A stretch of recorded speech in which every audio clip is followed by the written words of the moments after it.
கயாசுரன் வடக்கு நோக்கி தலை வைத்து தெற்கு நோக்கி கால் நீட்டி படுத்தான்.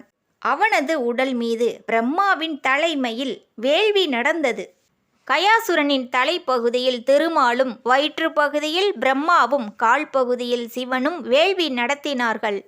வேள்வி நடக்கும்போது வெப்பம் தாங்க முடியாமல் கயாசுரனின் உடல் சற்று அசைந்தது. அப்போது திருமால் தர்மசீலா என்று குறிக்கப்பட்ட கல்லை எடுத்து கயாசுரனின் மார்பின் மீது வைத்து உடலை அசைவின்றி செய்ய வைத்தார். தர்மசீலா என்று குறிக்கப்பட்ட கல்லுக்கும் ஒரு கதை உண்டு. வேள்வி சிறப்பாக நடந்து முடிந்தது. பிறகு திருமால் கயாசுரன் மேல் இருந்த கல் மீது கால் வைத்து அழுத்தினார். கயாசுரனின் உடல் பூமிக்குள் புதைந்தது. அவன் உடல் புதைந்த இடம் கயா எனும் பெயர் பெற்றது. கயாசுரன் அசுர குலத்தில் தோன்றினாலும் தான் பெற்ற வரத்தால் அனைவரும் சொர்க்கம் செல்ல உதவியதாலும் திருமாலின் வேள்விக்கு தன் உடலை தானம் கொடுத்ததாலும் திருமாலின் திருவடிகளை அடைந்தான் கயாசுரன்.